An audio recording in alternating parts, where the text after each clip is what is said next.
जय श्री कृष्ण। नमस्कार दर्शक बंधु, माधव पवित्र वाणी कार्यक्रम में आपण स्वागत करुच्ची।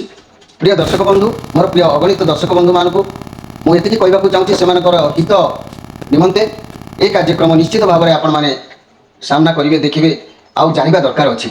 आपण मानकर हित निमंते मोर यही प्रयास आपण मैंने निश्चित भाव में जनहित मंगल निमंते मुझे कार्यक्रम उपस्थापन आनी। मोर प्रिय दर्शक बंधु, आपण मैंने समस्ते साधु सन्त मान पाखु गृही लोक मान पर्यंत समस्ते यहाँ नितांत भाव में जानवा आवश्यक अच्छी। तेरे आज गणेश चतुर्दशी व्रत वर्षक थरे यही व्रत आरंभ होता है।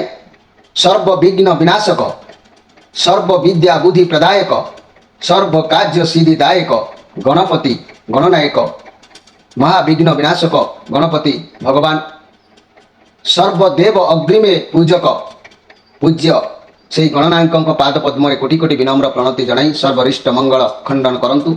यही प्रार्थना मु आपण मान पाखे जनाऊँगी जे महाप्रभु गणनायक सर्वरिष्ट खंडन करंतु, सर्वविघ्न दूर करंतु, सर्व विद्या प्रति ज्ञान परिपूर्ण करंतु। मोर प्रिय दर्शक बंधु, गणेश पाद पद्म मोर मन प्राण रखी कोटि कोटि विनम्र प्रणति जनाऊँगी। ओम गं गणपते नमः, ओम गं गणेशाय नमः, गणेशाय विद्महे वक्रतुंडाय धीमहि तन्नो गणपति प्रचोदयात्। हे गजानन, हे गणपति, हे विघ्न विनाशक कोटि कोटि विनम्र प्रणति सादरे ग्रहण करी यही विद्या बुद्धि दे लोक मानकर मंगल निमंते मोर लक्ष्य रे मते पहुँचवा को आशीर्वाद करंतु। प्रिय दर्शक बंधु, मन रखंतु आज जेहेतु गणेश चतुर्दशी व्रत श्री विघ्न राज श्री विघ्नराज गणनाथंकर पूजा केतबेले हम ना आज मध्याह्न समय कर्मकाल आरंभ हम। यही गणेश पूजा उपलक्षे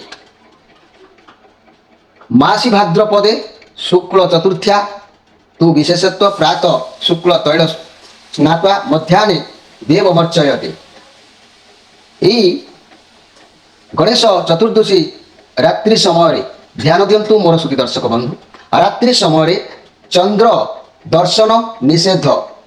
पश्चिम आकाश रे चंद्र जितेबाला उदित हेबे संध्या ठारू आपण माने यही चंद्र दर्शन करिवे नाही।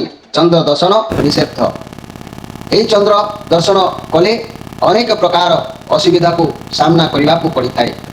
मोर प्रिय दर्शक बंधु, यही गणेश चतुर्थी चंद्र दोष परिहार निमंते मु आपण मान को छोटिया मंत्रटे कहबी गुरु ज्ञान भावी यह आपण माने निश्चित व्यवहार करेंगे। जो माने चंद्र दर्शन करदे भूल वशत्व चंद्र दर्शन कहीं करेंगे ना यही चतुर्थी अनेक कहानी अच्छी, किंतु लंबा हो मुझे पारि ना स्वल्प मात्रा बा संख्या पर आपण मान को मु कहूँ ध्यान दिंतु।